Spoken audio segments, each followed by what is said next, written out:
reports. Perfect. If I remember correctly. And then I believe Cassie was going to potentially lead the work plan discussion. Great. Yeah. That's based on my my memory.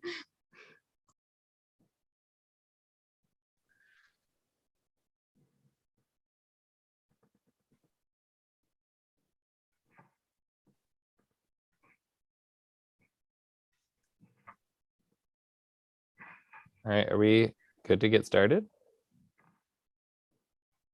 Yeah, I think so. We have seven people, so we're a few minutes over, so I think it'd be good to start. All righty.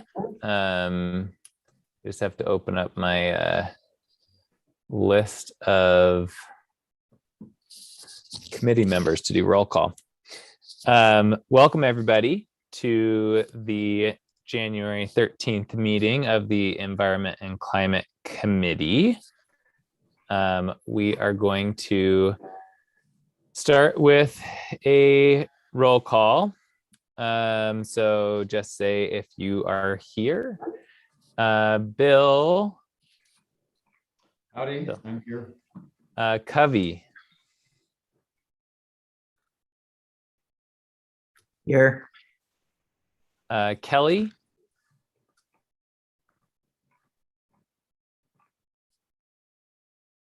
Kersey. Here. Mark. Here. Neil Bonsgard, I'm here. Peter. Here. Rory. I think we heard from Rory that he probably won't be able to make it today. Serena. Here. Tess. And I also think that she's not coming today. And then both of our ex officios don't look like they're here. So looks like we are missing ex officios, Tess, Rory, and Kelly. Great. So I think that we can move on to meeting minutes. Are there any comments on the meeting minutes from last meeting? Any adjustments that need to be made? Not hearing anybody. I guess go ahead, Mark. Maybe a minor one, and it's just in terms of the details on the bike rack item where it says that it would be a presentation from the city of Eugene. I think it's sort of about the city and some of the work that groups have been doing there. So I don't know if that's a nuance, but I realize sort of it's not actually from this other municipality, but the local organization and some of the expertise that they've accessed that knows the Eugene context. So maybe that's something we'll talk about more today. I don't know if it necessarily needs to be changed though. How are we tracking the bike rack? That maybe that's sort of part of it. Or is the minutes the best place, or is there more detail on it somewhere else and we don't need to worry about it too much there? Serena, do you want to? Yeah, my understanding, we definitely, the slide has kind of the high level. And then I believe there's a working Excel sheet that we have that we haven't really worked too much on the bike rack, but my vision of that is that we keep track of ones that have specific due dates potentially that we need to know about so we can properly put them on the agenda as a committee feels fit, as well as anything that we've already worked through so we can just keep track of that. And you know, pretty simplistic, but just a general tracking document when we do agenda setting. Okay. That's fine. We probably don't need to worry about changing the minutes in that case, as long as we've got it elsewhere. And I guess to clarify, we don't really have an Excel sheet. I know Mickey had kind of started something that she was using for herself. That's not something that I've been using, I guess. So if we want to come up with a better system, we should. And maybe we can have this discussion when we're actually in the bike rack. Maybe let's just finish the minutes and we can discuss that when we get to the bike rack part.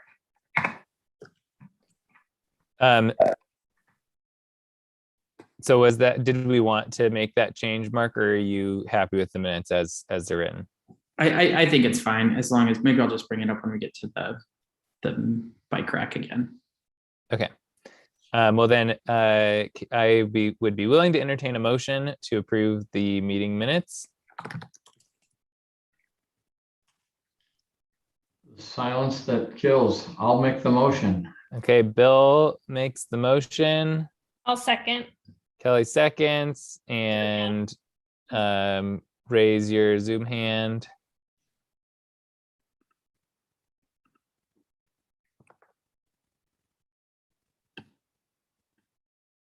Okay, all present are voting for it. You can lower your Zoom hands. I also want to welcome and make note. We already took our roll call, but it looks like both Kelly and Sasha have been able to hop on. So thanks for being here, everybody.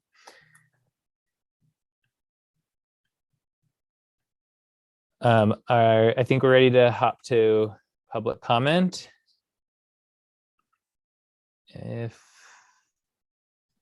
But it doesn't look like there's anybody here. But that is correct. We do not have any callers at the moment. Great, thanks, Kayla. And then we can head over to updates. Okay, so a couple of updates. One is that for the climate friendly and equitable rulemaking process that I know has been discussed a little bit in the previous couple of meetings, there's an opportunity for the ECC to provide their perspective or kind of input to the city council on the rulemaking at the next council meeting, which is next Wednesday. We're going to dive into that when we do later in the agenda, when we do the subgroup reports. So I don't think we need to talk too much more about that here. And then the other update I wanted to share is that we've also started working on the electric vehicle readiness plan. We hired HDR. I can't remember if I updated that because we actually kind of started before I left in September. We've hired HDR to begin that work. And so I'm hoping to have time at the February agenda to bring them in to give an update on kind of where we're at and give you all an opportunity to provide some input into that plan. And we can decide at that time if that's something that we want to have another subgroup kind of peel off and really focus on that. We can do that since I've only been back since last week. So I'm still kind of trying to get oriented on exactly where we're at for that. So we'll have hopefully more on that next month. Kavi? Who is HDR? They're a big consulting firm. They do all kinds of projects, but they have a bit like a kind of mobility group that has been working on electric vehicle planning for a lot of clients, but a lot of other municipalities around the country. But they're like a huge firm. They do all sorts of projects. And then I guess another update I should share is that we received some guidance from the legal department last week that we haven't been consistent in how we've applied committee alternates across the city, across committees. And so we were informed that we're not actually supposed to be having alternates participate in discussions the way that our committee has. And we're not the only committee, other committees were doing that. So that's why Tess is not joining us for the meeting today. She's not going to be joining for future meetings. So we'll definitely miss her. But that's just in an effort to get more consistent across the city. And I talked with her about it and she's cool with that. So okay, I think that's it for updates.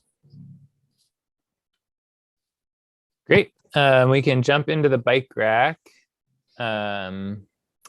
And we are ahead of schedule so far, everybody. Nice work. All right. So again, this is not the place for agenda setting. This is a place to bring conversation and to play on potential future agenda items that we want to keep in mind. And it sounds like we also want to just maybe reestablish a process for how to keep track of this beyond our visual here in a slide deck.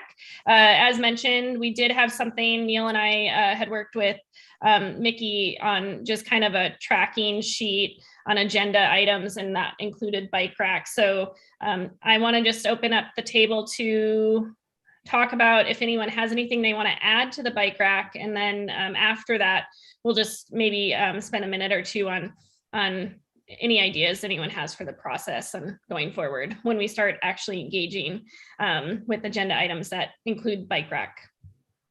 And maybe I could just, to kind of elaborate a little bit, we can pick up the use of that Excel document. I hadn't gotten fully up to speed on the use of that. It was that document that I saw was kind of a smorgasbord of like CCAP action items and also bike rack items, which is why it was a little bit confusing. So I'm open to us tracking it in that way. But what I want to avoid a little bit is like, this is kind of, it's a, you know, can easily turn into a bit of a laundry list of all sorts of ideas that come from everywhere. And it's not necessarily a great use of anyone's resources to continually track all items. And so I think if we want to come up with a process, trying to maybe come up with, I don't know, some way to actually kind of prioritize or decide which ones we'll really want to explore further, and not try to keep track of just like every idea that's out there. When I was watching some of the meetings from when I was out, I saw an idea to maybe have like a committee sponsor for different items, which I actually thought something like that would be a good idea for, I guess, keeping some accountability on some of the items so that it's not just this like big list of like who's going to do something. So anyway, that's just kind of my perspective on how we should move forward. So we can do something like that Excel doc, but I think just rethink it to be a little more intentional.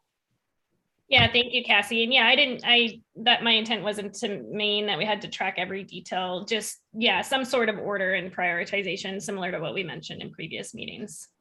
Covey?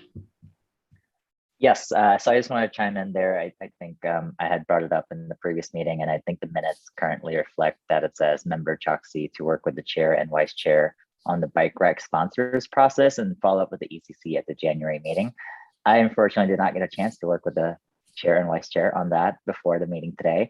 So I apologize for a delay, but I think the idea as I presented it or just proposed it at the last meeting was, I think as Cassie and mentioned, is having a sponsor for anytime someone wants to add something to the bike rack, and then that way that person is then maybe in charge of it going forward in terms of reporting back on what needs to be done, if there needs to be more information or we're just waiting on it, or and then maybe we could have certain definitely needs to be fully fleshed out, but maybe like a category where it's just ideas that are brought up by the community and then ones that are actually sponsored, and then maybe if there's next steps on our end. So for, as an example, the climate emergency declaration, we've passed it on kind of the city council, and they're taking the lead on it to some degree right now. So we don't have to do anything on it, but it doesn't mean it's gone, but maybe we have a better status for it. So Excel sheet with, you know, a column that just has a status of it currently. So I'm happy to work with the chair and vice chair if it makes sense for that before the next meeting, for sure this time. But if there's any other ideas at this time, or anyone else also wants to work on it or anything like that, I don't know, this is a good time to provide that space. Thank you, Covey.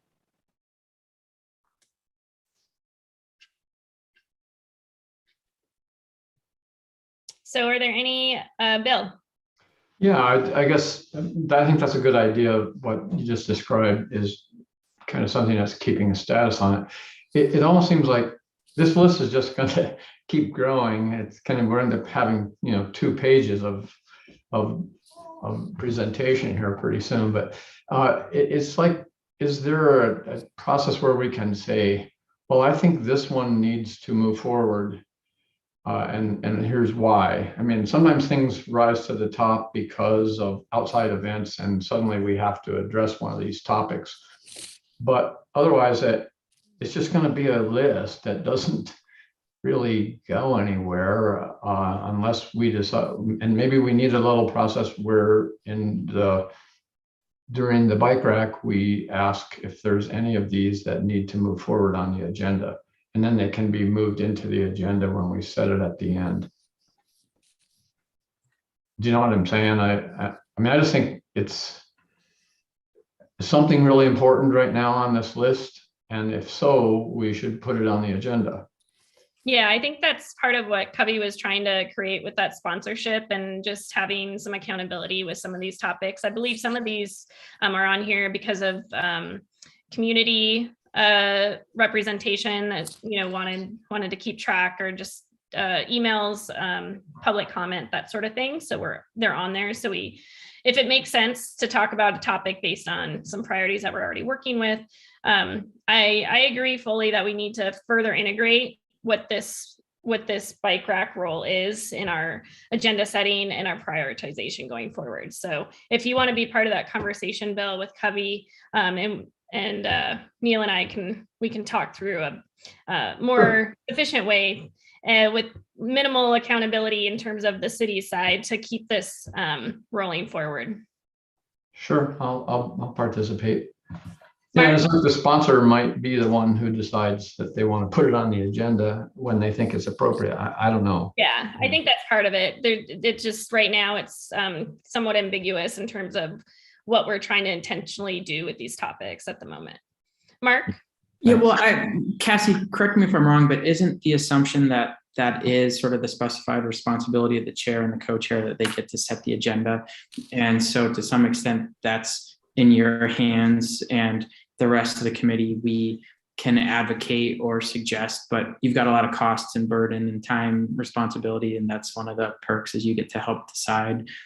So I'm fine with that, especially if it streamlines the process and we just are sure, sort of provide input on that. And I don't know, Cassie, if there are any constraints on reaching out to the chair, vice chair, outside of meeting to sort of, I guess if one of us, as you're saying, Bill, wants to advocate for a particular bike rack item to move up to the full agenda sooner than later. I know that's a Cassie question, but. Yeah, Neil, Serena, and I set the agenda for the following meeting. Like after each meeting, we debrief, typically the next day. I think what probably we and they are looking for is, for a committee member. That's kind of the purpose of holding agenda setting at the end of each meeting is kind of a built-in opportunity for committee members to say, hey, we think like this is something I'd like to be on the agenda. You can definitely reach out to the chair and vice chair outside of the meeting time as well. So I guess, yes, we've been doing that.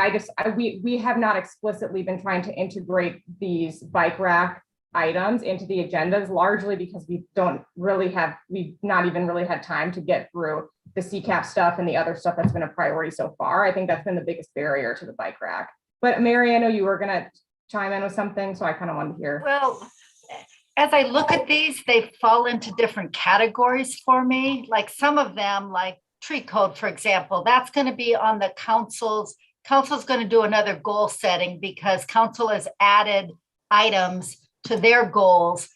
And so the city manager is taking to them, I think in May, a reprioritization. So that's got to be a council goal, whether that moves forward. And some are like, when I look at it, zero-scaping for affordable housing, climate-friendly and equitable rulemaking. It feels like Cassie and maybe me and the chair could have categories of community topics that you all could bunch these into, and there would be a narrower amount that might need a sponsor to move forward with the ECC.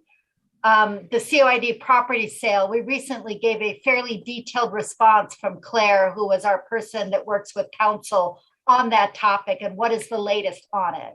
We could say this was answered so that you could move it into a answered by the city liaison, so that you could start actually checking things off, at least saying this isn't something we need to deal with. So you don't carry them week after week. But there may be a few that you might say, this rises to the level that we want to propose it to council as a work item. This rises to the level that we want to do it ourselves. Action missing from the CCAP, right? Yeah. But now you've just got this big blah of topics. So it looks bigger than it probably is. Yeah. Thank you, Mary. And that's a very good way to explain kind of what I think the intent was early on, at least in some, you very much well defined. Yeah, there's different statuses and accountability for each of these. So working as a group between now and next meeting, a small group of us can kind of just reprioritize this and categorize it with statuses. So it makes it a little bit cleaner and less intense when you look at the list. I appreciate your comments there, Mary. And I know we have a few, Covey, did you have anything else before we move into Kersey? I just wanted to add one part of the sponsor. I think Mary's idea is great too. I think if we remove some of the things that don't need any action on our end right now, that would definitely minimize the list. But I think the one part that would be helpful is maybe setting aside 15 minutes or so for a bike rack topic each meeting, so we can then prioritize, okay, next meeting we can talk about this specific thing in more detail. And then the other part I just want to mention real quick, based on some emails we received between our last meeting and this meeting, was concerning HOA rules with solar panel installation. And to me, that is arising as a category of HOA rules that seem to be anti-sustainability instead of pro-sustainability. And that could be worth looking at in terms of xeriscaping, but also in terms of solar panels or other HOA rules. And if there's a way the city can help to encourage HOAs to be more sustainable. So I just wanted to add that to the bike rack, not to make it even longer, but just under maybe the same category under HOA rules under second bullet. Thank you, Covey. We'll make a note to add solar panels to the HOA rules section. And as Cassie mentioned, yeah, this is this process has been a little vague just because we haven't had time to really get to how to incorporate these topics. But luckily, for us, we've done a lot of that basic groundwork with CCAP prioritization and other things. So we're going to have more time, hopefully, as we set agendas to create more time for topics as we move forward. So this is all really great feedback. Kersey. Yeah, I'm wondering if you can move bike rack to right before we go into agenda setting at the end of the meeting, so that it flows from bike rack into agenda setting. So we're looking at all of it at the same time.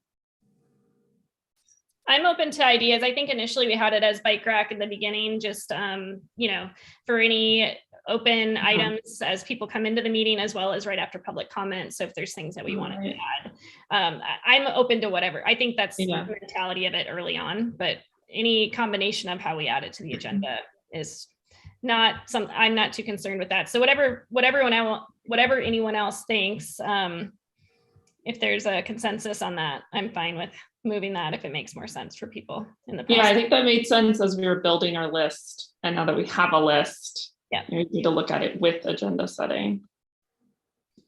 Thank you, Kersey. Kelly? Just a quick comment on the COID property sale. We've discussed that, but we moved it to a larger discussion of land use. So for the smaller group that we'll be talking about the bike rack in the future, land use is a higher level topic that I would imagine we should stay on. Okay, thank you for that note. All right, really great feedback here on all of this. I'm excited that this next year we're going to actually be able to incorporate, some of these topics that's important to everyone. So we'll work through the better visual and prioritization, as well as talk through how it best fits in our agenda going forward.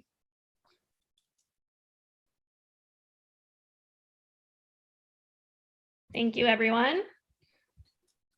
And I believe this is now for Cassie. It's for Neil. It's going to be for Neil, actually. Yeah.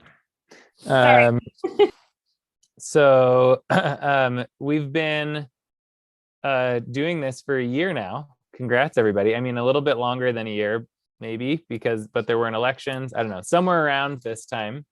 I think our last meeting was on January 6th, or last year's January meeting was on January 6th. But anywho, we are back to elections because it's the first meeting of the year.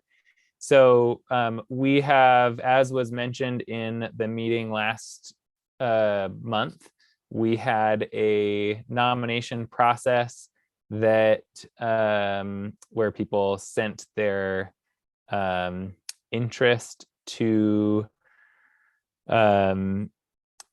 Mickey, and we have those nominations, and process wise for the election this time, we'll do this roll by roll. So we'll start with chair, We'll go through that whole election process, and then we'll move to vice chair. We'll open to see if there's any further nominations beyond what's already been received.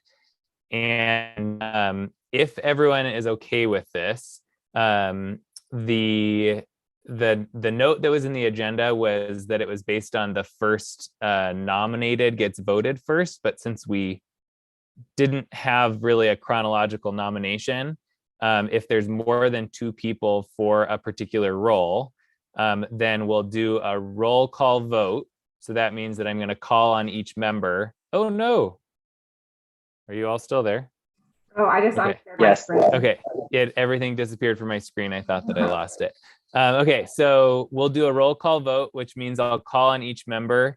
And then you all, if there's more than one candidate, you'll say who you're positively voting for.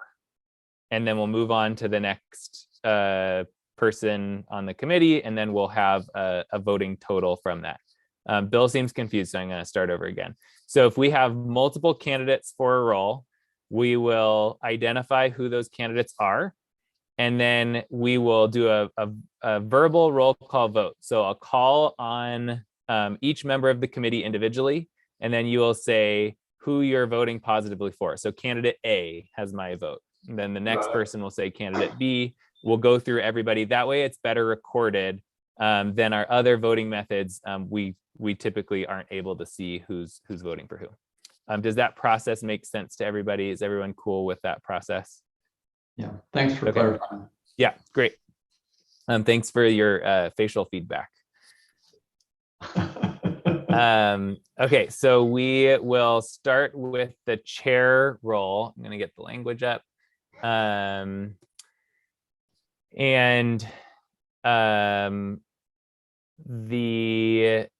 We received one nomination, which was by myself for the chair role. Are there any additional nominations for the chair role for the ECC? Okay, the nominations are closed. Is there any, or I guess, do we second this? No nominations. There's only one nomination. The nominations are closed. So since that's already been nominated, can I get I'm a little lost, Mary. I'm trying to follow the script. Can we just move to a vote, or do we have to have the nomination seconded?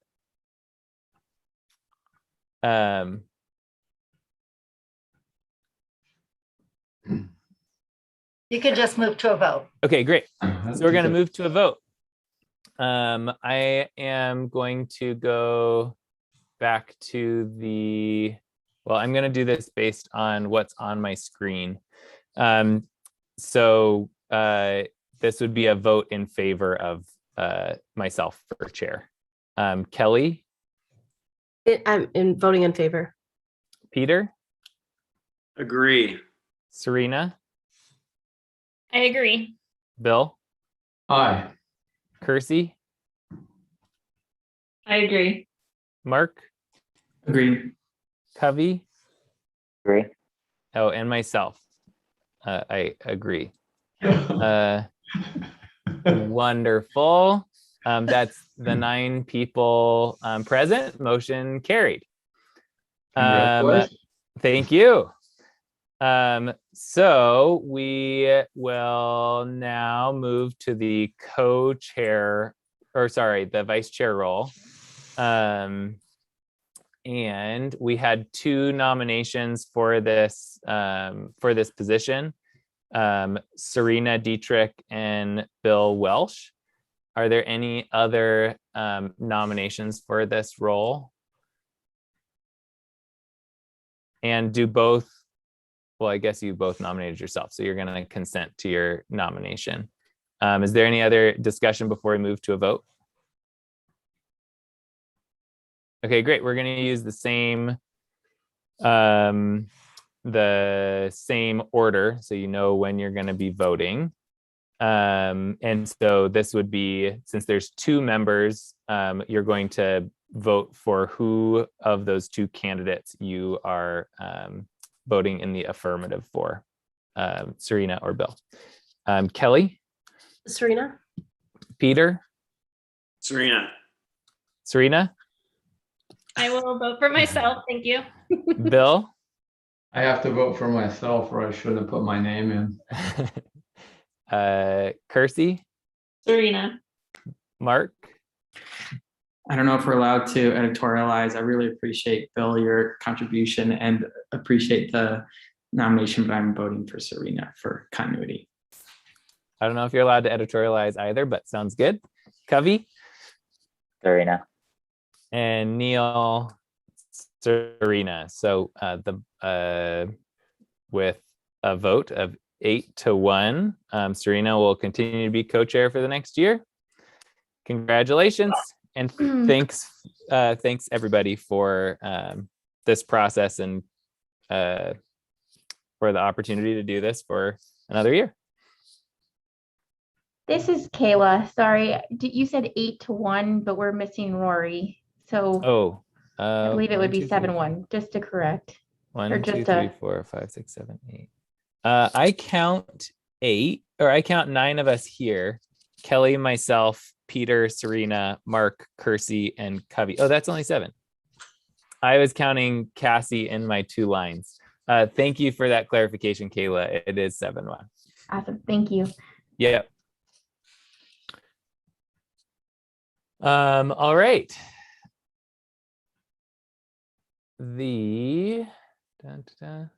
Okay. New chairs take over the meeting at this point, and we are all set, so we can move on to the next agenda topic, which is the REACH code. And I will just kind of clarify a little bit. There was a potential opportunity that this might have had a necessary longer discussion from the committee, which is why it was pulled out from the subgroup reports. But it'll be a little bit more of just kind of a longer subgroup report because there's been a lot that's happened in the last month or so around the REACH code. So I'm going to give everybody just a brief update on where this kind of fit with this was one of our priorities. And then, yeah, so I'll just give a quick reminder. So in the CCAP, we have an adopted strategy that is that we have recognized the importance of efficiency in new buildings and will participate in promoting advanced building codes at the state level. And so the interpretation of that the Energy and Building Subcommittee brought back when we did our priorities was that the REACH code was this opportunity to do that. So the REACH code was introduced last legislative session, and this REACH code opportunity was introduced last session. And it does 2 main things. Number 1, it formalizes the process for this state building code called the REACH code to be formalized and have an additional criteria that it will always be at least 10% more efficient than the base energy code. And then allows cities to be able to adopt the REACH code as the base code in their jurisdiction. And so this was that solution, because up until this point, cities haven't had the opportunity to be able to adopt anything relating to building energy efficiency beyond what the state building code is because of the kind of preemption piece. It also prevents other potential solutions, which would have meant each city would create their own code, which would have created more of a patchwork of codes, which would be challenging for labor. So that's a little bit about REACH code, which I know we're all familiar with because it's something that we passed as a priority, but just a quick reminder because I know that it may have been a little bit since we've talked about this. So where this has gone from the committee is we've had this on our priority list and as something that we were going to be addressing, but up until the last maybe 3 or 4 weeks, there really hasn't been much to engage in. Cassie and myself, filling in for Cassie, have been involved with another group of cities that has been kind of following and promoting this process of other cities that are interested in the REACH code. So we have been kind of keeping an ear to the ground with that. And with the new legislative cycle starting up with a short session in February, this kind of came back onto the table in between our last meeting and now. So it's going to be reintroduced next legislative session starting in February. And in order to kind of our main action as a committee and as the city is affirmatively supporting the REACH code and the bill that's going to be coming up. And so I was able to take the recommendation that we already had made with this being one of our priorities to council last week. Was kind of able to remind them what it was about and get their kind of additional sign off. So then we're able to support this bill from kind of the city's perspective. So that's largely where that is at. There may be some opportunities during legislative session for council to weigh in or other kind of messages from the city as a whole. And then process, or yeah, that's kind of where REACH code is largely. But I just wanted to update the group because it's something that's been on our agenda and been on our priority list for a while, but there hasn't been a lot moving, and then everything all kind of happened in the last couple of weeks. And it was just introduced as a legislative concept earlier this week. They had kind of beginning discussions during legislative days.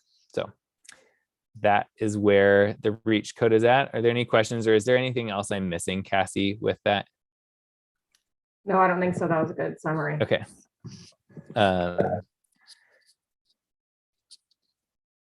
Well, if there aren't any other questions, or feel free if there are questions, to reach out to me because I've been kind of following that the most closely from this committee of other opportunities, or if you have questions on specifics or impacts, both for this legislative cycle, but also for if this bill passes, what does this mean for the city actually adopting something like this? We can start to have some more of those conversations. Okay, so we're going to move to subgroup reports.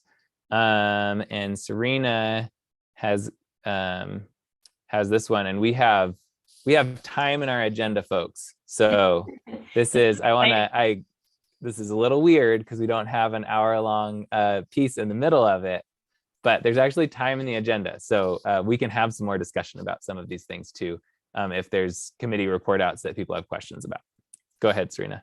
Thank you, Neil. And just to reiterate, Neil mentioned this, but going forward, as we have subgroups working on different topics, no matter if it's current topics or potential future topics, we want to make sure that the work that's being done in between meetings is being reported out so everyone has a clear understanding of where things sit, with the opportunity to ask questions or engage as needed.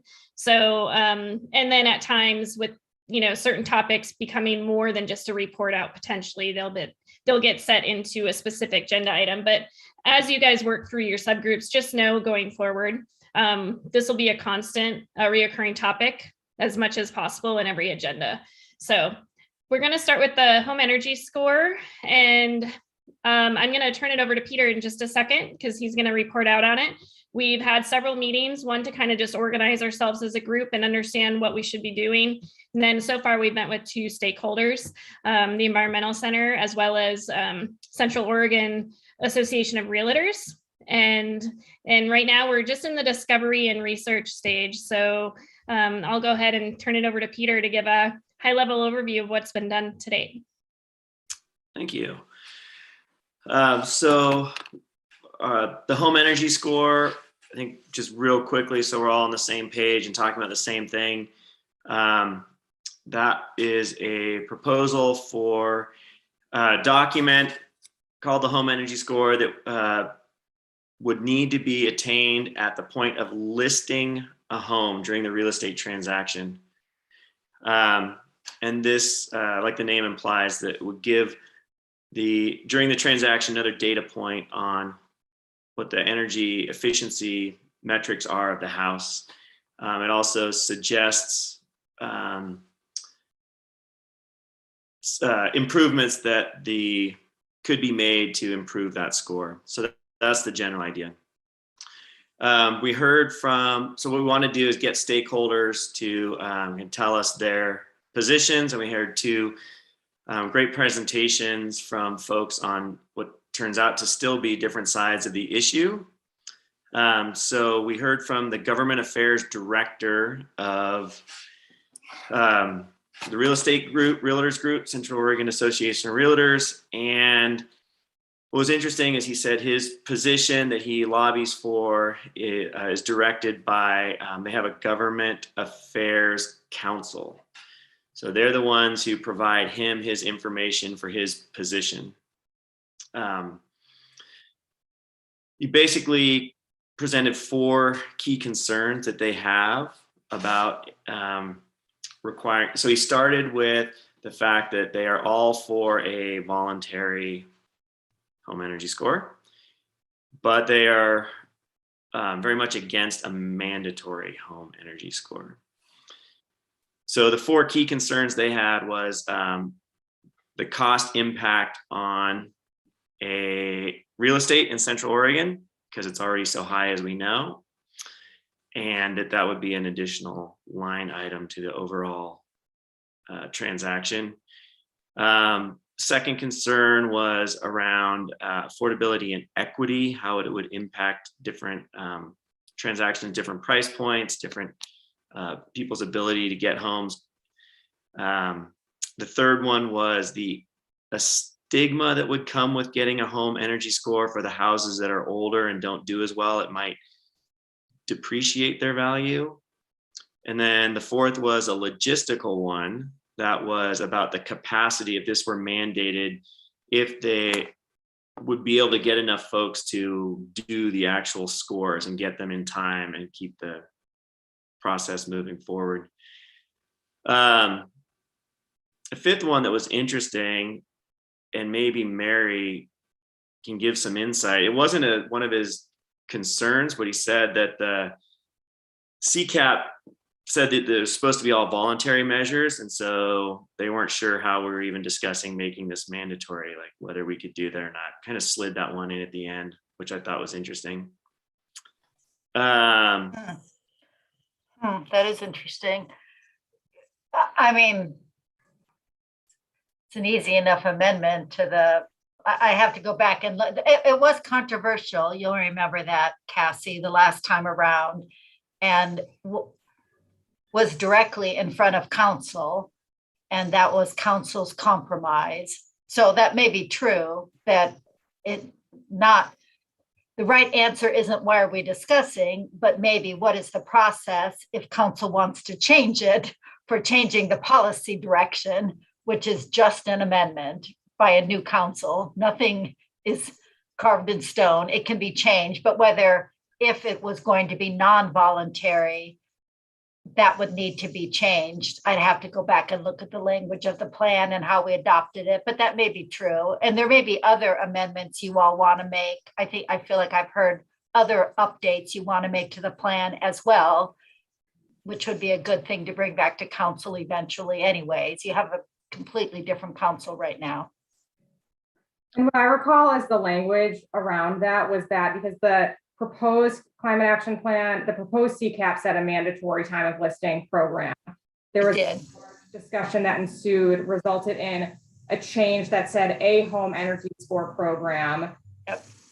Open to whether that's like a voluntary or mandatory program. And then in the resolution that we adopted, we kind of explored that, we elaborated on that. It was like the council, is undecided because it feels like there's pros and cons to a mandatory program. Therefore, when a home energy program is pursued, we will further investigate, between a mandatory and a voluntary program. So kind of my thought on where to go with that is that it would probably be a good idea to go to the council, probably in their stewardship subcommittee, but to have an earlier discussion about the home energy score before we get too deep into the weeds, to have a discussion about this mandatory versus voluntary versus some combination in between. I mean, you'd want to get enough, you'd want to have enough detail to be able to inform a recommendation about that. But and then kind of get feedback from the council and maybe direction from the council on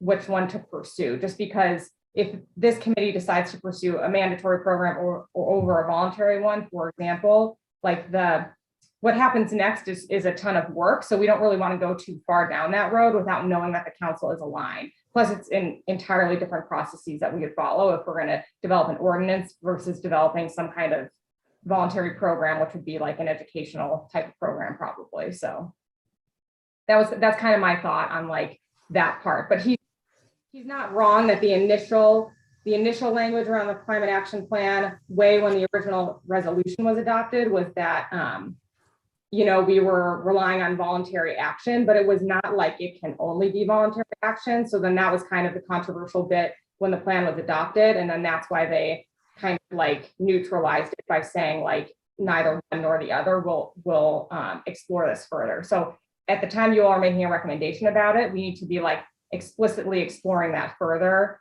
publicly so that, And if you were moving towards anything mandatory, the timing is something you'll want to think about, because as I mentioned earlier, council's relooking, and they said that at their council goals, and just in terms of staffing, it's a much bigger deal. And council would need to, priorities would have to change at the staffing and the building and community development level. So you wouldn't want to do it after that May, or you'd be waiting until another council goal setting review. Yeah, and I have some thoughts too. When we get to the work plan, I kind of have some thoughts about kind of like the workload part, because that's going to be a recurring theme among all recommendations that are made really with our current council goals. So we'll touch on that a little bit later too. Neil, you have a question? Yeah, I think following up with what Cassie said there, if the concern was that it was written to say that it is a voluntary program, I think that my recollection and the language that's in the CCAP just removed the word mandatory, but did not say that it was going to be a voluntary program. The intent was that it would be evaluated and discussed afterwards of figuring out what type of program it would be, even though the original recommendation was mandatory. So the language doesn't say anything about develop a voluntary program, as far as I can read in the language right now. Thank you. Bill? So what's the timing again? I mean, Mary was describing maybe it needs to get into the goal setting. What's our timing to decide to try to get this corrected to where it actually can be mandatory? Well, it's the only way it's going to work. Yeah. If I can ask that we hold that question to when we get to the work plan kind of catalog, that will help better answer that timing. There's a slide later that kind of shows. But the question was around the city council, if they have to do it. Oh, I see. When would that happen? I think Serena's right when we kind of talk about the work plan, because I kind of want to, rather than just talk about just the home energy score, we need to talk about it with kind of the whole package of things that the committee is going to want to work on. So we can talk about that during the work. So anyway, that's going to influence whether we need to go, before May to the council versus a little bit later. It's a great question, Bill. I just, there's a better visual to kind of talk through that. Kirsty? Yeah, Peter, correct me if I'm wrong. I think what Tyler was getting at was about the overall language of the CCAP is to make the energy behind the CCAP is voluntary. It's about getting people educated. That was Tyler's point. We all know that the current language around the home energy score is voluntary, but that was kind of that point he snuck in there. Was that what you were getting to, Peter? Yeah, that's what I was trying to relay. Yeah. Just the whole CCAP in general, right? A voluntary deal. So maybe I wasn't clear about that, but that's how I agree. That's what I understood him to say. Okay. Okay. That's how I understood it as well. There's a paragraph Right. that generally describes our work and trying to Right. voluntarily engage with the community or something. Right. Which I guess in essence is this group now, is the ACC of this volunteer group. Yeah. Right. I think my concern coming out of that meeting, one, I mean, I think the concerns of CORE is about how the program would be implemented. I think we can address those concerns with implementation. My concern is we need realtors to buy into this. We need them to like this program and get excited about it. And so I started kind of going back to the drawing board, like, well, when is the best time to present this to homeowners?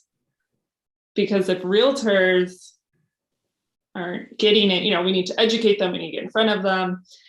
Even with the voluntary program, we want them to be excited about it.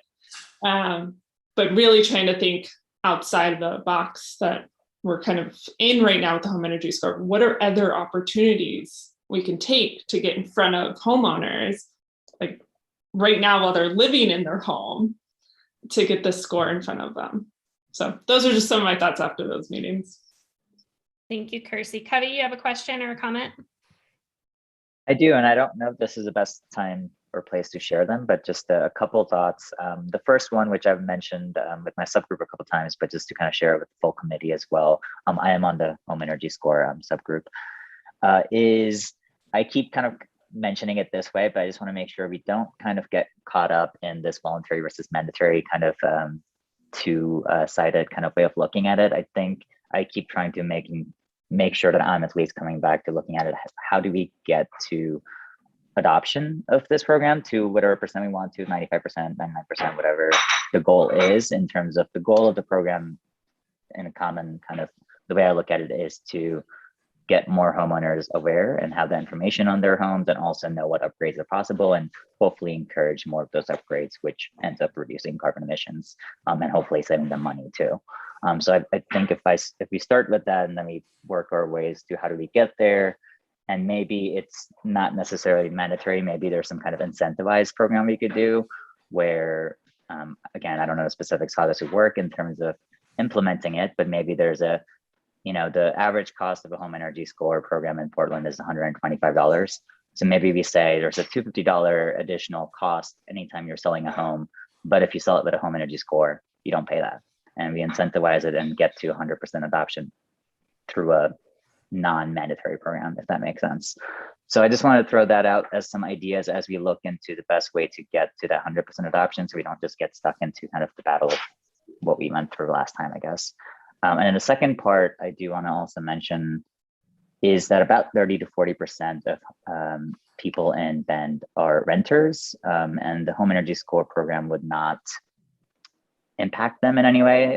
So I'd reached out to Cassie to get some clarification, and correct me if I'm wrong, Cassie, but I think my understanding is if the committee as a whole wanted to include renters somehow and find a way to include them in a home energy score program without substantially changing the program, we can look at that. But if that's not possible, then it would have to potentially be a separate action item that's not included in CCAP that we would have to recommend to council.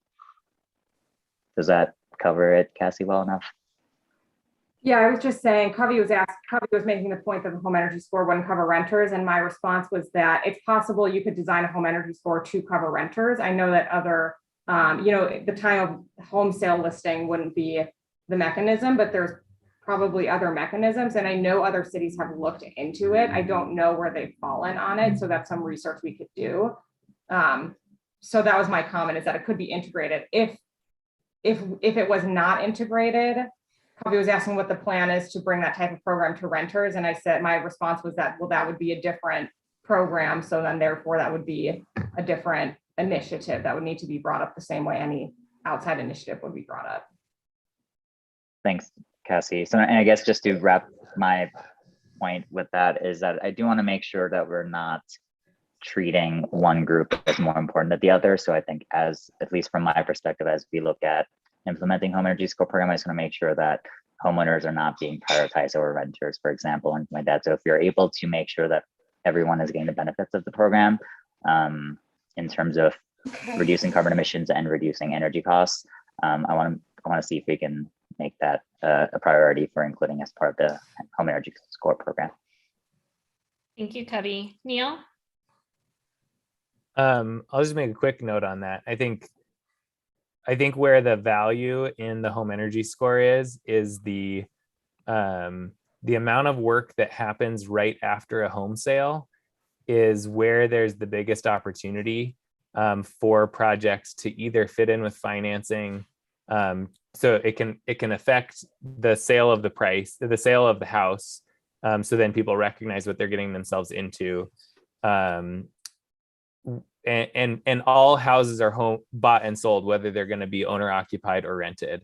And then the other value is that at point of sale, when houses are under transition, I don't know what the statistic is, but some crazy high percentage of the work that's done in a house is done within like the first 2 years of a transaction.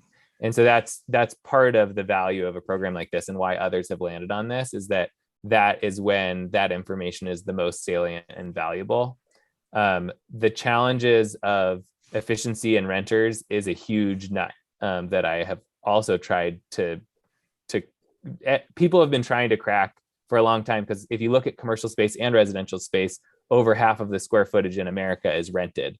And usually the tenant is paying the bill, and the owner, the person that would be on the hook for the cost, is not. So I think that it's really important that we are trying to address as many different chunks of this as possible, right? So we're talking about efficiency. Reach Code is saying, okay, at the minimum, we want to be addressing new construction, so we're at least not building things that have to get fixed in the future, because that's really expensive.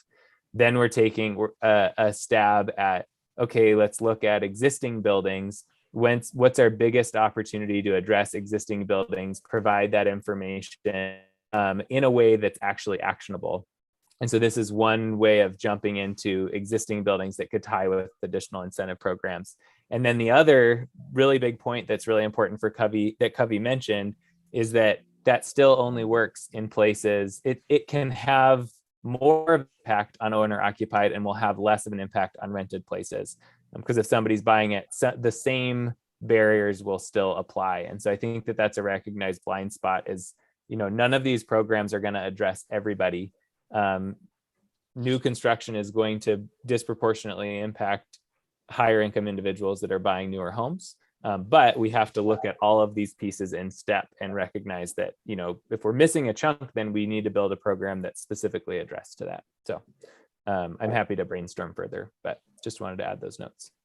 Thank you, Neil. It's really great feedback. Mary?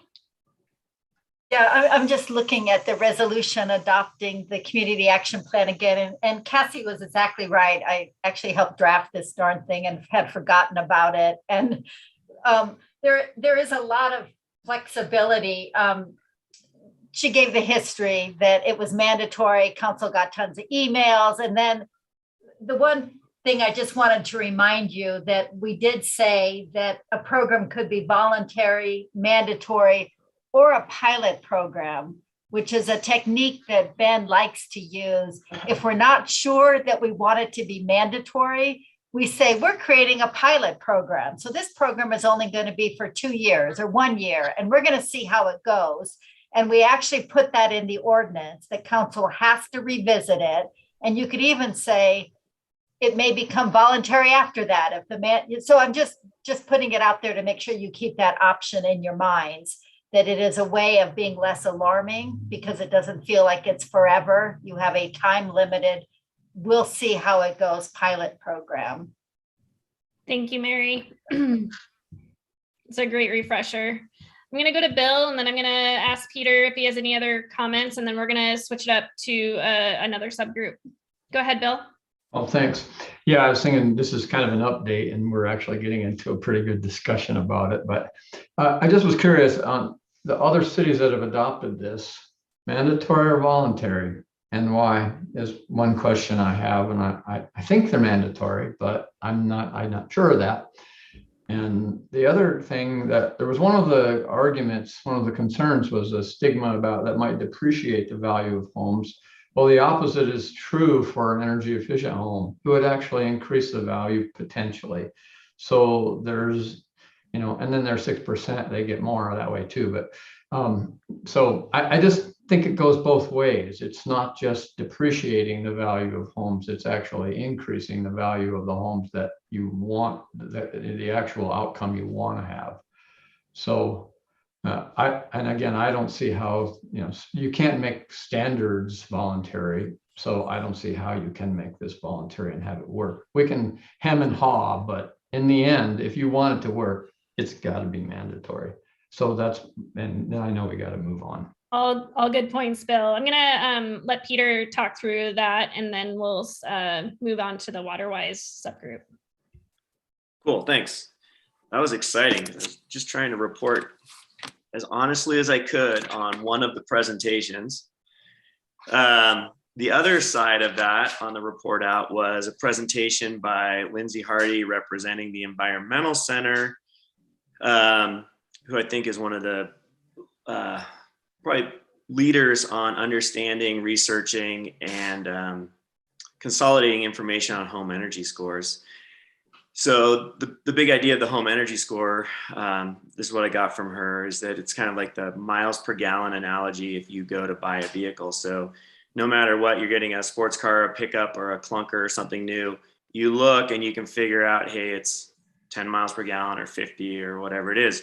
So it's transparent, easily understandable, and gives people another data point on a significant investment that they're making. She was saying that there's a lot of precedent out there for home energy scores. There's a formula, Department of Energy has it. There was a lot of case studies that she had done research on.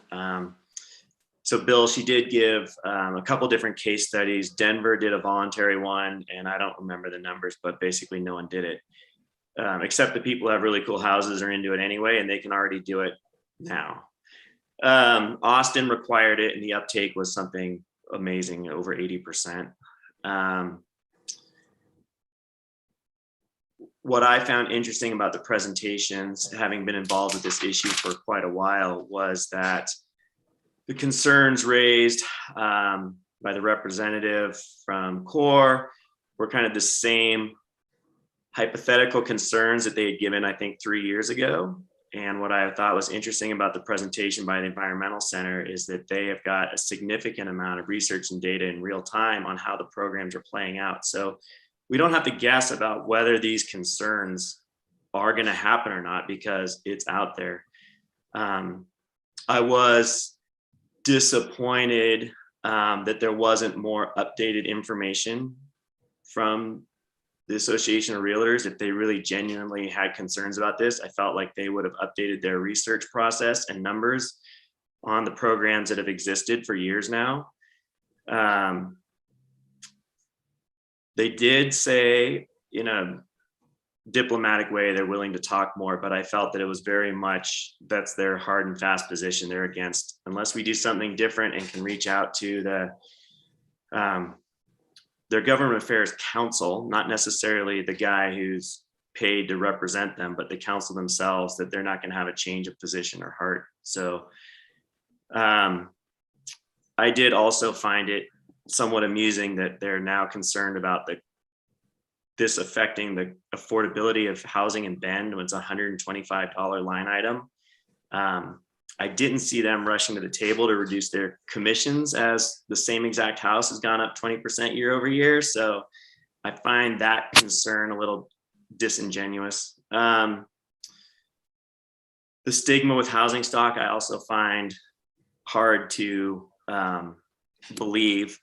We have a lot of metrics on anyone who's bought or sold a house, whether you do it for a rental or you do it for your own ownership. You have a boatload of metrics, a boatload of from location, school district, if there's lead issues, an inspection, if there's plumbing issues, houses have rot and mold.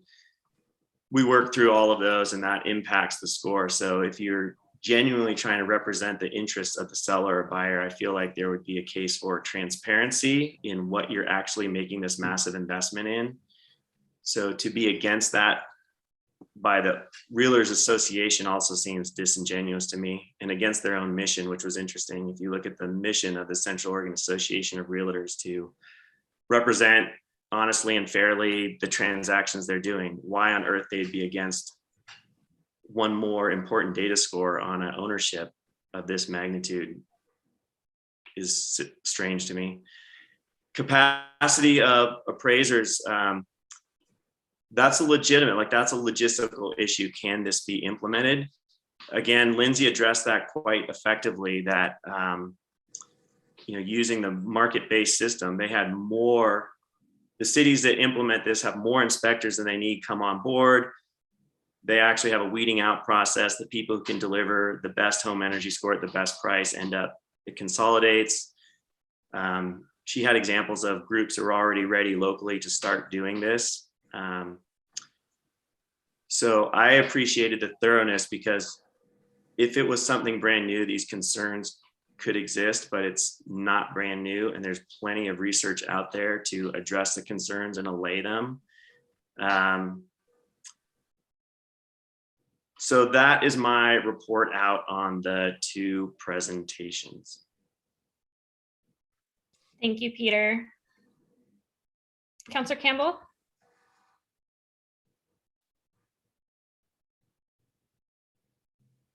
Oh, you're still muted. Boom. Thank you so much. Thank you, Peter. That was an excellent presentation. And if you don't mind if I ask a question, I think you did a really good job talking about legitimate concerns versus others which might not actually be going on. One concern that came up the last time we talked about it was lack of inspectors in town. What did your committee look into that at all? Thank you. Yeah, that was addressed in Lindsay's presentation. The cities that have implemented this, no, that's all right. That they actually had an abundance of folks. So if you're a home inspector or energy rater, any of those people in those fields can do this. As it's not a very in-depth, detailed, nothing like a home inspection. They can do it pretty quickly. Like they said, the price landed, it started higher because, people see a business opportunity. If they have this skill set, they come in and spend an hour. And so the prices started a little higher, and there's a tons of people trying to do it through the natural kind of weeding out consolidation process. The price landed right around 125 to 175, call it. I think even the presenter, the government affairs presenter from CORE said it was about $175 is where it's landed. So there was no, once the program was implemented, there was no shortage of these people who had the qualifications and the ability to do it. I think I heard some data maybe from Neil that for the number of transactions happening in Bend, we need about 10 folks to keep up with the monthly supply of transactions. You can correct me if I'm wrong on that, Neil. 1, 2, 3, is that code? No, sorry. I thought you were going with, I think there's already like 2 or 3 qualified currently, like in the official, but yeah, I think 10 was the number. Sorry. Okay. I didn't know if it was like steel third or what we were doing. So yeah, there are not people certified for that because there's no need for it right now, but we have energy inspectors. We have, being in this field locally, I know of a number of people who would be ready to go, and trust me, the market would bring more people to the table quickly and probably more than we need. So, and again, we're not guessing at that. This has all happened. We're just looking at what has actually happened in other markets that have done this. So yes, does that answer your question? It absolutely does. And thank you so much. I appreciate it. One thing to add too on that is when we explored that when the CCAP was being adopted, is that what some other cities have done, I think Portland did this, was once they adopted the ordinance, they actually wrote in there, because the program doesn't launch immediately, it launches 6 months later or a year later, that you have this like check-in period where like the ordinance will not go into effect unless you can confirm that there are enough of the assessors available. So if we adopted it tomorrow. We could say the program starts in a year, and then next October, the city can go in and verify that there's enough people ready to do it. And if there's not, then you don't begin enforcing. Thank you again. I guess I would like to also, kind of as being maybe on point on this topic, I want to reiterate what Kersey said. I couldn't agree more that with a collaborative effort, it's not only vital, but would be beneficial to all of us in the program if we actually had the real estate community on board with this. I think if it's handled, Kavi seems to be really good at this. If it's handled with in a politically astute way, I'm definitely not the guy to do this, but it should be a win-win for the agents, for the buyers, for the sellers, for the community. The stagnation and butting heads of mandatory or voluntary is a very unfortunate situation that we're in. And if agents are against it, it's just going to get buried. You can bury anything in these transactions. It could be irrelevant. If there's a positive take on it and it's a part of the transaction that's beneficial to the buyer, highlight, hey, here's your home inspection, here's your home energy score. These are critical decisions. And it's not going to be there first. It's still location, but at least it plays a role. So I thank you for pointing that out. And I couldn't agree more. Thank you, Peter. Covey, and then we'll go to Neil with the WaterWise. I think Peter answered that pretty well, but I just wanted to have a report up, and I just wanted to share a couple actual numbers from that too to support that further. So in Portland, they did a report afterwards. This is from October of 2020. So it's fairly recent. And they said that the average assessment takes scheduled in less than 2 days. They currently have 60 active assessors, and that's more than enough for the whole region of Portland. So that's why that 10 number makes sense for a city of our size. They also mentioned their range there on average is $125 for any home less than 3,000 square feet. The fees for the service range from $119 to $180. So just some hard numbers to kind of support again that it's not going to be this exorbitant cost or this huge logistical especially once everything gets stabilized. And then they also have a low income homeowners program to receive a free home energy assessment as well. So that's something else we can, of course, learn from. Thank you so much, Covey. So just to recap, the subgroup has more to do, obviously, but we've been really deep into talking with stakeholders of all sides and a lot of great engagement and specifics that we're trying to get into to better understand opportunities and concerns, both. I'm going to pass it off to Neil to talk WaterWise. Great. Well, this one should be pretty quick because we're very up to date with the WaterWise over the last few meetings. So we had a small group meeting with the WaterWise team in between our last two meetings, and they kind of summarized our recommendations into a document, and then Mike presented those to council early last week with kind of their plan for going forward. So generally speaking, our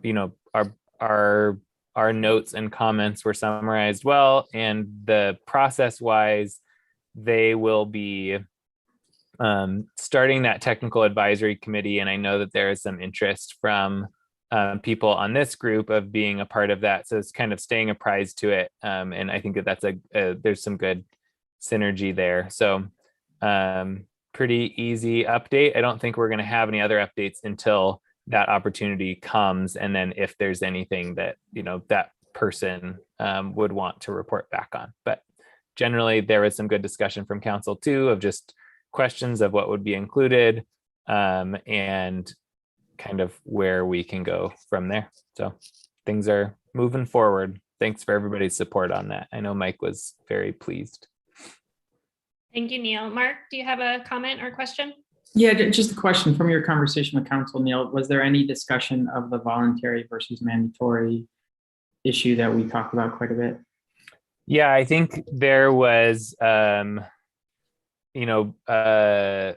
didn't present this as like this is what we want to make change on. He did reference some of our discussion about mandatory versus voluntary.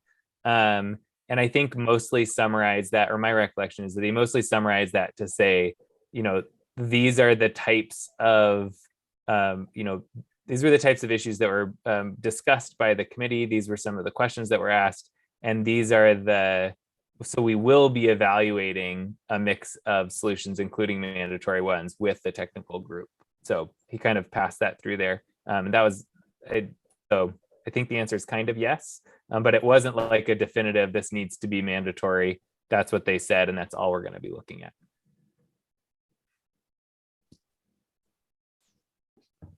Thank you. We're going to move on to the climate friendly and equitable communities. I know Rory is not here. Kirsty, were you also part of that subgroup? I don't want to put you on the spot, but. Yeah, no, I'm not on the spot. Sorry. Just gonna have to grab some water. No, not on the spot. Cassie, can we share the talking points? Oh, yes. I need to pull them up. Okay. So maybe you can start talking through them while I don't have it like right here, so I can find them really quick. Okay. Yeah, and I read through what Rory presented last month, so I believe you all are kind of familiar with what we're discussing. And then we met with some city staff, which helped clarify where staff stands on this, and ultimately wanting to support them and be on the same page. And I think one of our takeaways in addition to that is kind of the role of ECC with anything, but with this issue of wanting to look at the perspective of reducing greenhouse gases. We're here to provide our expertise to council, and then kind of allowing council to hear from staff and to hear from us and assess the best way to move forward. So Rory summarized our main talking points that we would like to take to council. So we wanted to put those in front of the group today to see if there's any feedback, any edits we'd like to make, but ultimately wanting to use these talking points, and then Neil, with the assistance of Rory, will go to council and present these talking points about the rulemaking. So I think rather than me reading them, maybe I'll just take a couple of minutes and have you all read through them, and then just let us know if you have questions.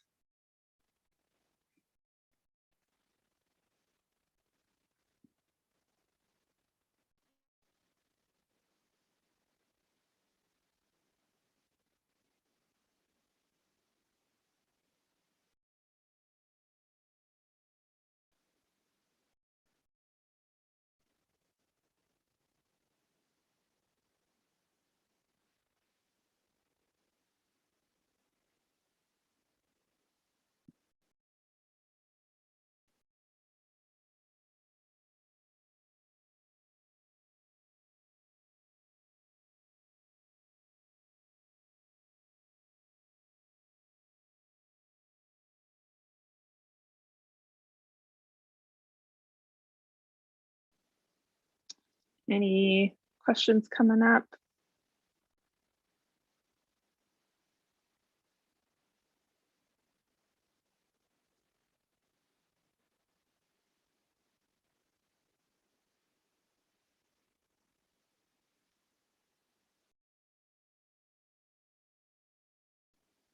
Cassie, do we need to add in the 4.5 VMT that we were emailing about, or do you think it is okay with this language?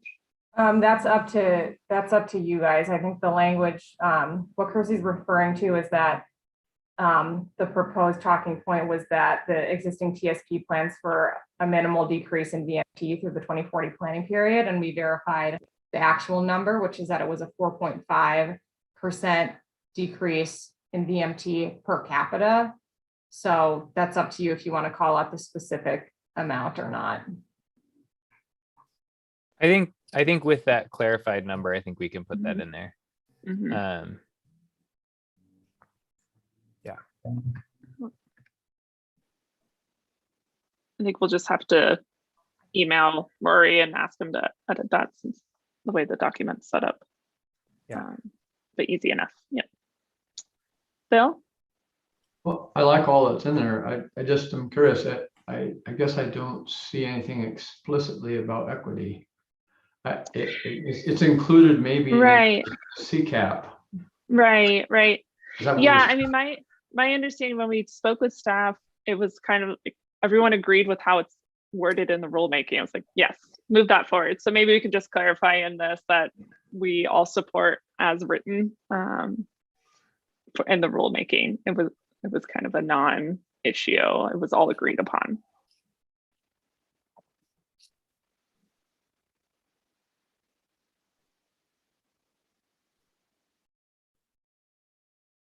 So you mean you don't have to have it in there?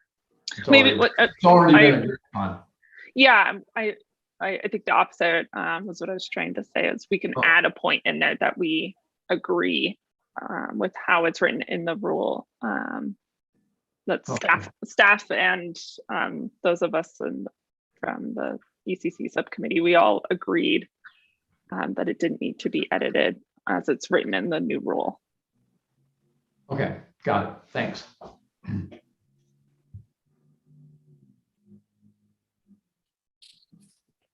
Okay, so I think, Neil, what we discussed was that if no one had any additions or concerns, we'll proceed with this as written. Yeah, and so that was what Cassie had mentioned at the beginning of the meeting, is that council has kind of opened the opportunity for us to give any like comments or feedback about the CFEC rules. And so I will share this kind of on behalf of the committee of just making that connection, largely making the connection between the CCAP and those rules, so then they can take them under consideration as they provide further feedback to DLCD. Great. Yeah, thanks for diving into this, both you and Rory. Yeah. Thank you all. This has been a really great subgroup informational session. And please remember that going forward, this will be a topic, even if it's just a minute or two, to just kind of state where things are at. So I'm going to pass it over to Cassie because we have a few minutes to talk through the work plan and agenda setting. And as Neil said earlier, this has been really great. Our time here has been really effective. Okay, thanks, Rena. So I just wanted to, I know there were some questions at the last meeting around kind of like we started these work groups, where are we at with respect to the schedule. So I wanted to talk through kind of the schedule that we had discussed previously. And then I have some thoughts about how we might move forward that I'm just beginning to work through. But anyway, so this is kind of where we left it. Our plan was to have started on the revolving loan fund program, the home energy score program. We would begin starting on the 100% renewable electricity supply initiative now, that we would have started the research and analysis on the energy efficiency reach code. And then we aren't due to begin doing the two waste initiatives until later this year. So based on this schedule, I think we're actually in pretty good shape. The only one that we are a little bit off track on is the revolving loan fund, because it sounds like that's not something that we've really had an opportunity to dive into yet. But the home energy score program, we have, in the research and analysis phase. The renewable electricity supply unexpectedly is kind of like floundering a little bit at the state level. My understanding is that it's kind of in the hands of the utilities right now. The PUC is still trying to figure out a way to kind of play a middleman between the utilities and the cities, but they're kind of on hold with that just because of an overwhelming workload, of course. But that's something that I continue to kind of track a little bit. So I think that's something we want to dive into a little bit as a group, but we're still kind of in a little bit of a waiting period. And then the energy efficiency, the reach code bill, we're moving quite quickly through because of the the short session, like the main opportunity for the energy efficiency priority is that reach code bill. That's really going to be wrapped up by the end of February. So then we're on track to kind of complete that one unless something else bubbles up after the reach code bill is complete. But so one of the things that I've been thinking about is for each of these programs, we have it kind of listed out as like, okay, we'll go to council with a revolving loan fund recommendation in Q4 this year. And then the next quarter go for a council decision for the home energy score. And then the next quarter, we're going to go to council for 3 decisions. And as we develop recommendations for these, there's just a recognition that each of these is going to probably result in some kind of resource ask. So like whether it's staff or an ongoing program budget. And I was thinking about it in terms of the home energy score in particular, because of what Mary said, is that if we decide to do a mandatory program, there's some serious implications we have to kind of weigh in, although that is going to be true for the other programs as well. And what I don't want us to get into, it's not really feasible nor strategic to make those asks at separate times throughout the year, because we don't allocate new resources that many times in a year. So what I'm thinking is that it may make more sense to kind of more fully develop recommendations for each of these programs before we go to council. And then at a later date, so closer to the end of this year, kind of go back to council with more of a package recommendation and accompanying resource asks. So we can say, okay, this is, the council already agreed that we can move forward with these things. So we can say later on this year, this is what that would look like. This is the program that would be run.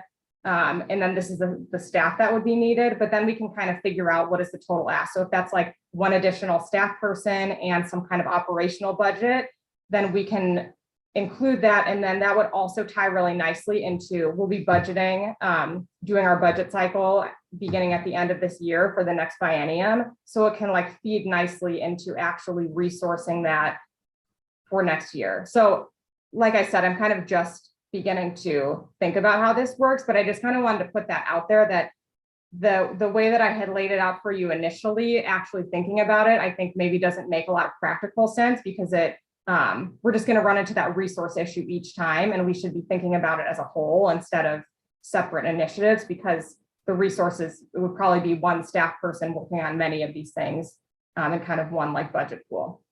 So what I can do, I guess I'm just kind of curious to hear what you all are thinking about that.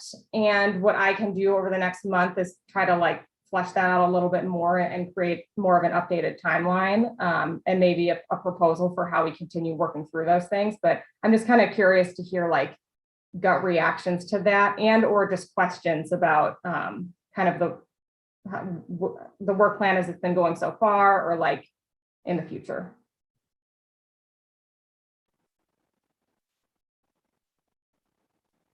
Cody? I think that sounds great. I think I'm fully in support of that. I think it makes sense to me. There's 2 things I wanted to mention. So just looking at even at the home energy score program, it looks like we have 2 quarters or 6 months for research and analysis, and then 6 months for public engagement and 6 months for recommendations development. And I want to be mindful that, of not being too ambitious, but I do think some of the public engagement and recommendation development could be all done in 2 quarters possibly. So I do think there's enough time to move some of those things forward maybe. And I think what makes it different than when we maybe said this was that I think this was looking at the committee as a whole, and we do have these subcommittees now with scheduled meetings and announced meetings.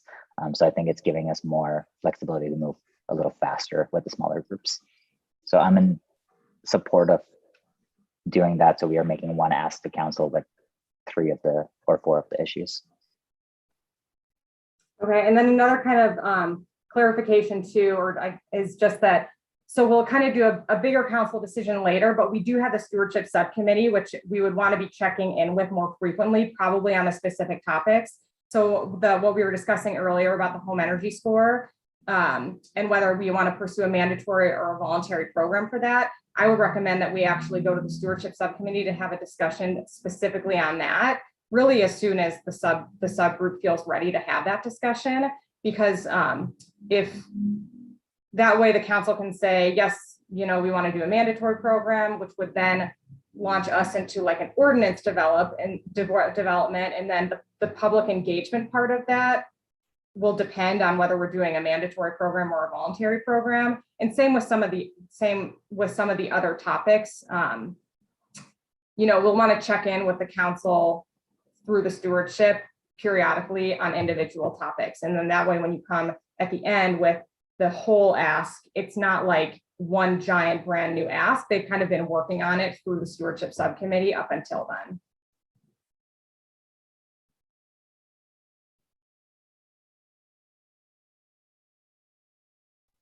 Bill? I think your approach makes sense as well. I was just looking at the revolving loan piece, and the more I look at it, the more I think that's probably optimistic. I think it's going to have to be pushed out, and I think it's going to take a while in all those first 4 steps before you get to implementation. That might be something that's not going to happen until 2024. I mean, for one, there's a lot of options and ways to do it. So it's going to take a while trying to figure out how you want to even approach it. And then you got to come up with money. And that might be a challenge. There has to be seed money in there somewhere, whether it's private equity or the city comes up with some budget to begin the thing. And I think that discussion may take a while as well.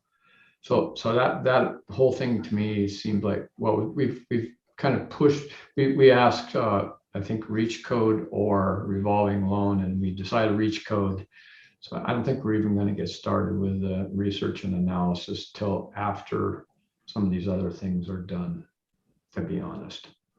So I think that one's that just feels, gut feel is that thing needs to get pushed out farther into the year just to even really get started. I reached out to the utility I used to work for, and I do have a little information how they got going on it, and they're doing $5 to $6 million worth of loans now through the utility for everything from water to limited income funding to energy projects. So they started at 300,000 as a seed, and now it's $5 to $6 million with a full-time person.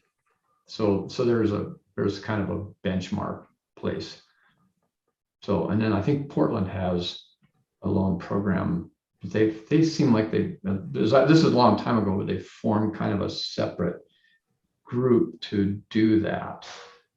So anyway, and my point is, I think there's a lot of things we need to look at. It's going to take a little longer, and I think that one we need to shift that one to the right. Yeah, and I think all of them are subject to change as you start getting into it, for sure. I was thinking the revolving loan fund, I was going to propose that we actually start convening a small group on that, like now, because the rest of them, we have the home energy score is kind of an active topic that's going on. That's going to be a big one. The reach code, unless there's action that I'm not taking into account, the reach code part seems to be more or less finished from the committee's participation, unless in February we have something we want you to review. And then the other subgroups also are more or less wrapped up. The climate friendly and equitable communities. The main opportunity for you all to weigh into the council is next week. And then there may be an opportunity down the road to weigh to the council on that, but nothing, potentially not though, because the rulemaking is going to wrap up, and then it will just kind of depend how it all shakes out a little bit. So if there was interest outside of what you can share with the council next week, I'm not sure it would be for this committee to take on. It might be something for as individuals you could follow up on. And then the water wise is also finished. So from kind of how I'm looking at it, the home energy score is like an active group right now, but we don't have any others. So I would like to I would be my recommendation that we start meeting on the revolving loan funds, a small group, and perhaps a renewable electricity supply as well, mainly so I can kind of get up to speed, a group of you, what I know and what I've been involved in, and a group to kind of track it. That one, like you said, it's not going to be a linear process, but I think it would be really valuable to have a small group of you kind of tracking it along with me, so that when there are the opportunities, we're kind of ready to participate. We also, for the 100% renewable electricity supply, we could aside from the statewide process that's going on, there'd be a large value in us beginning some public engagement around that topic. Because whenever at the state level, it becomes available to us that we can opt into this product that allows us to procure renewable electricity, we're going to have some choices that we need to make as a community of what kind of electricity we want that to be. So we could start talking about that with the community, like get a better understanding of like some of the types of questions people that we would want to know is like, do we as a community want to opt into Oregon only based renewable resources, or are we comfortable with, large scale solar from Utah, because different communities have really different opinions on that. So we're going to have flexibility in what we want. So those are conversations that we can begin having with the community aside from whatever, the sluggish pace of the actual program getting launched by the utilities. So that would be my recommendation, is to start at least having discussions with small groups on those two programs. And then, potentially, like, I guess to Covey's point, if we're working a little bit more simultaneously, if people also want to start beginning work on those waste projects, then maybe that might make more sense now too, if we're trying to come up with recommendations for all of them kind of more together closer to the end of the year rather than staggered. Does that all make sense? I know I was like kind of blabbering a little bit. Does what I described make sense to the people that haven't shared? Is there just like a nods or a shake? No, I think that makes sense. I think we can start looking for the stuff on loan programs, for example, and perhaps form a small group with you and try to see what's out there. I mean, no sense. There's programs, don't need to reinvent it.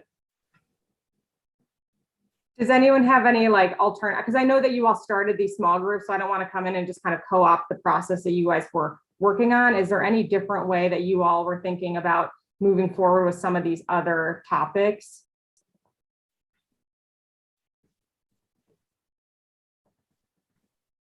Neil?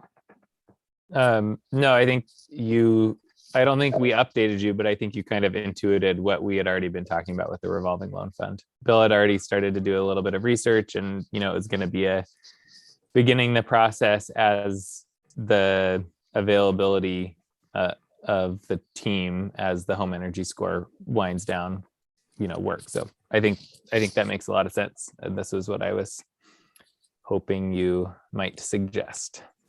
Okay. Maybe then we could get some names for who's interested in like a revolving loan fund group. Do we have a couple volunteers? It sounds like Bill, you've started. I want nothing to do with it. You could just come as a guest speaker then, since you've started the research. Is anyone else interested in that topic? Neil? I am. I can help with that as well. I've worked on them before. Oh, that'd be great. Okay. I think that'd be good. And then what about, is anyone interested in diving into the renewable electricity topic?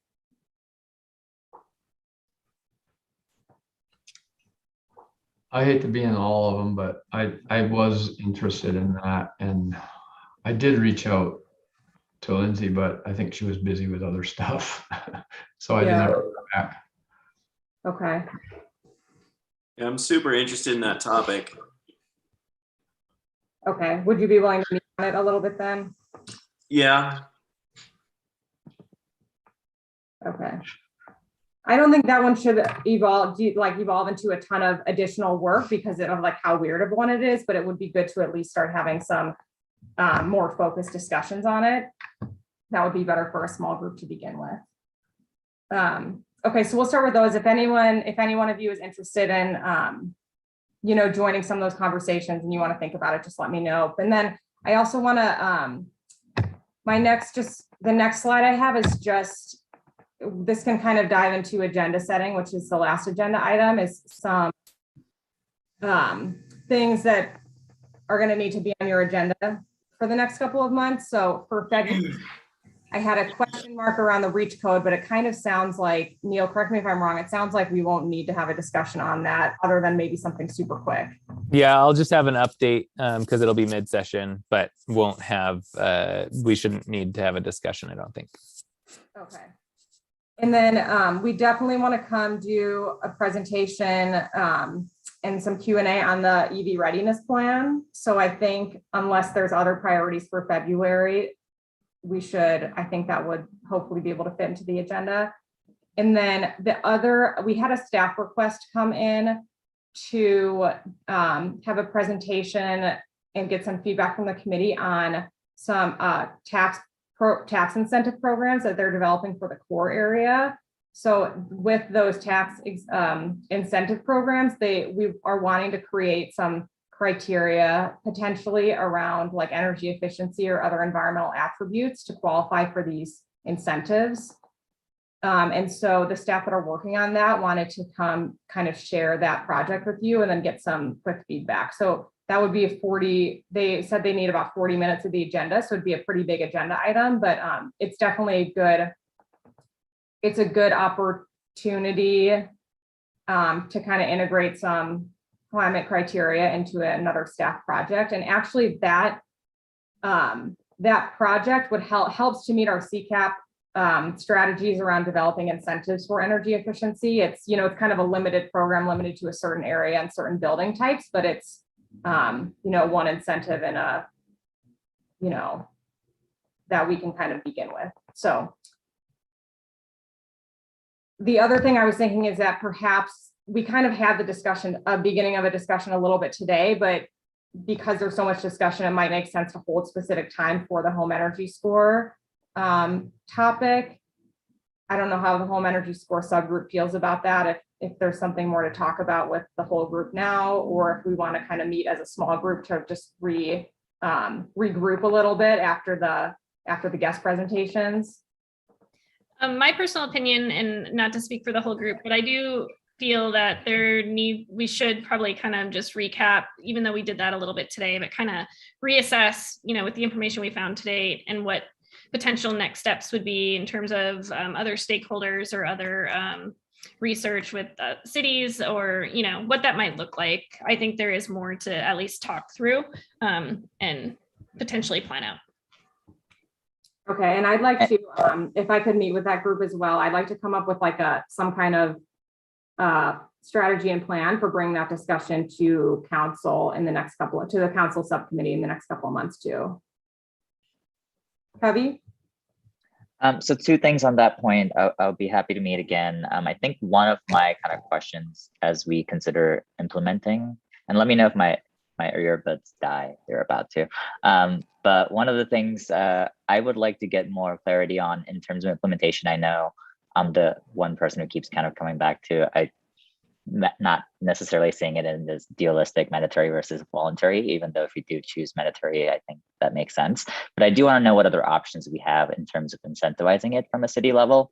So is there code that we can use? Is there a fee we can add? Like what other options there are from the city side? So I'd love to, and I think that's something city staff would have to inform us. So I don't know if that's something you can chime in on, Cassie, because I know you said one of the things you would like to know early on is have that meeting with the council subcommittee, the stewardship committee. And I think, again, that was kind of like saying whether we wanted to do mandatory or voluntary, but I just want to know what other options we have, especially any creative options we have in terms of implementing it. Right, so I think that discussion would maybe be good for a small group to talk about, because clearly you can't go to the council stewardship subcommittee yet because you haven't decided what you want to recommend. I don't feel like there's total alignment on that. So I think the subgroup should kind of talk through those things, come back to the full committee with a recommendation on that before you go to the council subcommittee. Agreed. And I was just going to send an email, but just since we're in a public meeting, I can just mention I'll be out January 19th to 30th for any meetings. That's starting next Wednesday. So I'm happy to meet for the subgroup. Percy? Yeah, also happy to meet again. And would like to talk about what other stakeholders we'd like to meet with. And Kavi, I just want to say, like, I fully support looking into other language. So you're not alone in that. I think that's really important that we expand some of this language and look at it, kind of zoom out a little bit and look at that and how we can get realtors on board with whatever program needs to be rolled out. Thanks, Kirsty.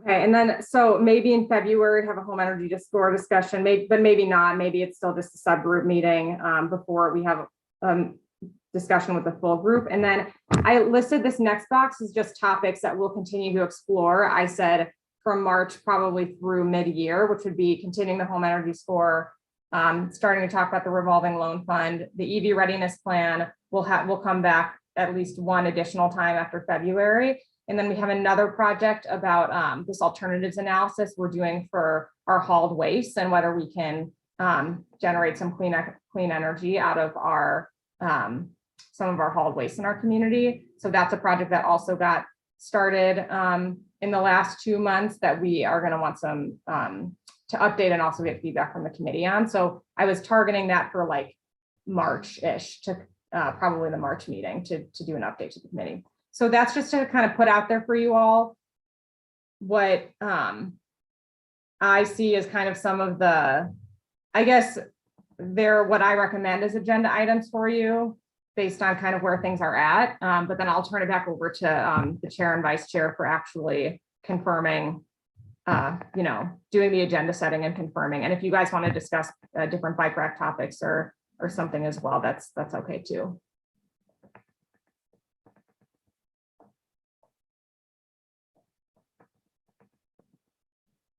So I guess, Neil, do you want to walk through like actually setting the agenda? Sure. I think that this is a great starting point. And I know that we had some discussion earlier about the bike rack and how we're doing that. So I know that we're committing to have more of the discussion about how those two things work together. Do others have are there pieces missing? So I know when we talked about agenda setting, that if there's something that somebody is ready to elevate to, I don't think that this is adequately covered and we need to address it, that they can bring this up in agenda setting as a topic that they'd like to be added or considered. Is there anything that needs to be addressed as an agenda topic for the next next meeting or next couple meetings, Covey? I would like to elevate or sponsor the HOA rules regarding both xeriscaping and solar panels. So I don't know if is that what you're asking, Neil?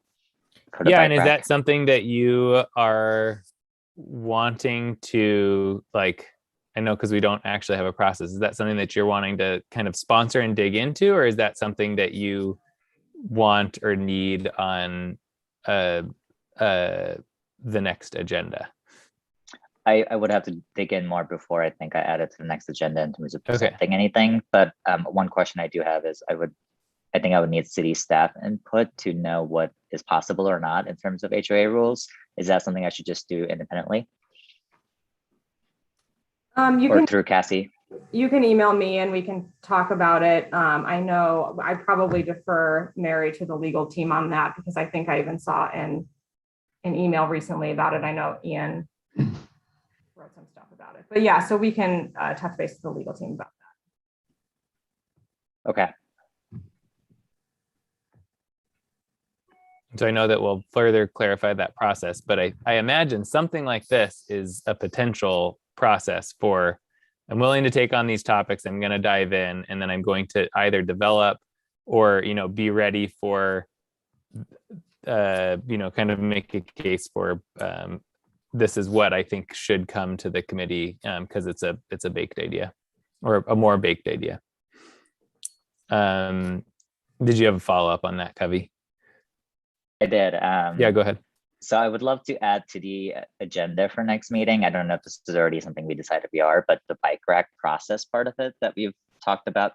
So maybe like setting aside 15 minutes to go through the current items, showing how we're listing them going forward, and then the process for sponsoring or whatever we decide. And I would like to work with Neil and Serena on that.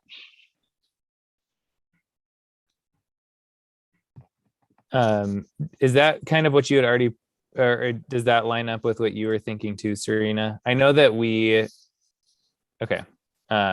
This is not the first time, but one of the first times that we've actually had time to go into the agenda setting process. So my apologies for this isn't normally something that we like have full discussion on. But I think that we will work with you in between now and then and see if we can get to, something that's actionable by the next meeting, or some other form of communicating that. So that sounds great. Bill? Yeah, my comments just looking at what's in this rough outline to begin with, plus the fact that we do the bike rack and plus the fact that we do updates. I think we already have pretty much filled the time limit that we have. Because in the past, sometimes we've tried to do too many things in 2 hours and we end up not having any time to even talk about the agenda, as you mentioned. And Kavi's point sounds like it fits pretty well in with the part about discussing how we deal with the bike rack. And I bet we can spend a bit of time. And I was always involved in setting the agenda for the RTF. And we started with, we have this much time. And so how much is EV readiness? Probably going to take 45 minutes, half an hour. The tax program, probably half an hour, 45 minutes. Now you're left with an hour at the best. And so then bike rack's probably going to take 15, 20 minutes if we start talking about process. That leaves only a little over half hour for agenda and updates. And so it seems like we kind of can't try to cram too many more things into this one. Yeah, well noted, Bill. And I think that that's a good reminder of having that forward-looking piece of knowing what's upcoming. So thank you, Cassie, for putting this all out there, because just having it written and something to review is really helpful. So we know what is available, and if there is an opportunity for us to weigh in too, of saying, hey, these things are upcoming. Which of these topics do we have time to take on one of these 3 topics at the next meeting or something like that. We can also do that too. Kirsty? So I think you're presenting to the council on the 19th, correct, with the CFPC rulemaking? So maybe that sounds right. Okay, so maybe a quick 2-minute report back regarding that at the February meeting.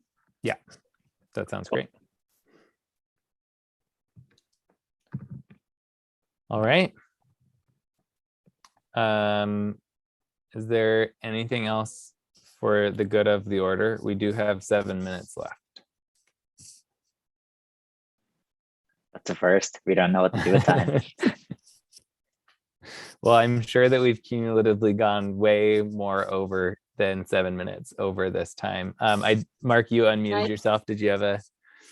Yeah, just quickly, that the item that I'd had from the bike rack last time, just because 350 Deschutes has reached out to me about times, how they've, all they want to do is offer a presentation about the process of some requirements in terms of new development and natural gas connections.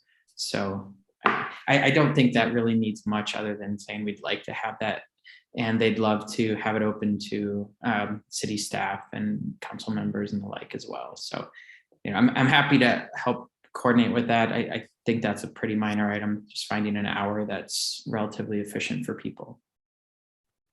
Yeah, and I think with opportunities like that, if there's opportunities to engage in those topics, especially since that's been an identified topic of the committee, that participating in those types of activities, as long as we're not all attending them, are processes that we can dive into. So I think that you brought that up at the last meeting. I think that that's a valuable thing for us to participate in and continue to learn about, since it's something that we've talked about being a potential area for the committee to follow. So is 350 Deschutes requesting that they come to an ECC meeting and give a presentation, or are they suggesting they want to do a presentation and invite the ECC and a bunch of, because if you're saying they want a bunch of other people to attend it too, it kind of sounds like they just want to do a presentation.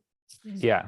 Yeah, maybe Cassie, I could coordinate with you on that a little bit. I think they just want a presentation, but they'd like to find a time that they and sort of try to convince some committee members and other city folks to attend it. But I was not aware of that meeting rule, public meeting rule issue. So maybe Cassie, it's okay with everyone. I'll just follow up with Cassie about that. Yeah, that sounds great. Thanks, Mark, for taking that on. Barb? Thank you so much. I just had a couple of thoughts about xeriscaping, since you have a minute, if you don't mind. In the first place, I thought we already required xeriscaping for affordable housing. And I literally just wrote our affordable housing manager who says we don't require it because that's what everyone is already doing. Habitat has tried to push to allow us more xeriscape options. And so far the city has said no. Love to discuss this further. Adding additional requirements to affordable housing without a subsidy to back it up could be problematic. The only reason folks won't use xeriscape now is cost differential. So there's a whole bunch of stuff in there that just kind of blew my mind. That number one, it's more expensive to xeriscape than to do traditional landscaping. Is that right? I didn't know that. And then number two, there's some sort of xeriscaping that we just don't even allow at the city. So, you know, those things are what's bubbling up for me, rather than requiring it for any additional people is just not disallowing it for anyone, you know, making sure that we are being open-minded about what xeriscaping we would allow. And then while my mind was on the topic of xeriscaping, it's, to me, it's the same as water use, literally, and we should be looking at the biggest water users, which are parks and schools, and then even the city of Bend. Are we incentivizing, you know, doing anything in our power to make sure the Parks District is xeriscaping whenever they have the opportunity, and making sure the schools are doing that? And yes, our own selves, because we should always be a good example for any of these things that we're doing. So thank you so much. Those are just thoughts that are in my mind. Thank you everyone for all of your work. And thank you to our chair and vice chair for continuing to serve. We really appreciate all the work all of you do. So thank you.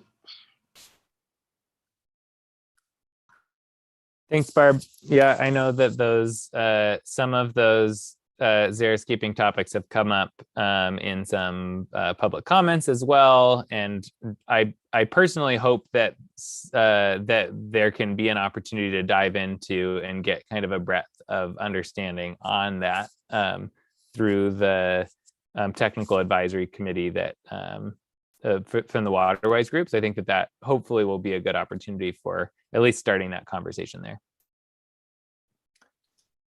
All righty. Well, if there's no other burning questions, then we will see you all next month. Oh gosh. Thank you. Thank you. Bye, everybody.